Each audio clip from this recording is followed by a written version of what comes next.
So Terrence asked about Joe Mixon. Look, the charges were dismissed today. We'll see if they come back up. We'll see if the situation continues to be completed, or if there are charges that arise again and are pressed and filed.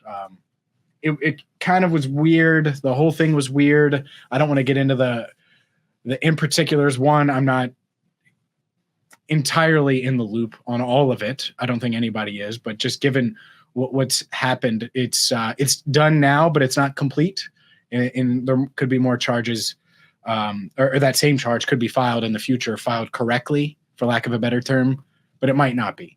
So look, that doesn't help Joe, but I don't think it matters. Jake Lisco and I on Locked On Bengals did a whole episode on Mixon, essentially, in the running back room yesterday, before any of this came out, and it came out right after the news broke, of course, but recorded the whole thing because it's a real topic.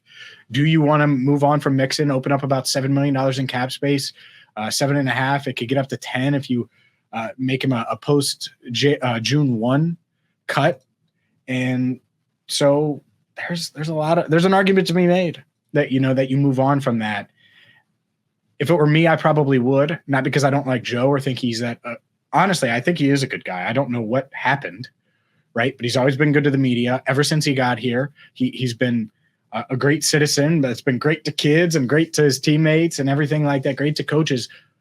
But the productivity was not there this season. And as a runner, was he a little more explosive than Samaje Perine? Sure, but he's not as good of a run blocker. He was a pretty solid receiver, I'd say, this year. But it just, is it worth $12 million? Like, if you're paying a guy that money at that position, you need him to be Christian McCaffrey or Derrick Henry or one of these guys that opposing media and opposing defensive coordinators and coaches and defensive players are talking about all week long leading up to it. Who are they talking about?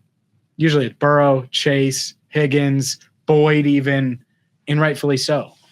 So to me, I think you could find, another back that gives you most of what Mixon did. Maybe you bring Samaje Perine back and platoon him with a rookie. I certainly think they're drafting a running back. Maybe they'll add one in free agency too and let Mixon walk. I don't know. We'll see. It's going to be an interesting dilemma. It's one of the interesting dilemmas that the Bengals have this offseason.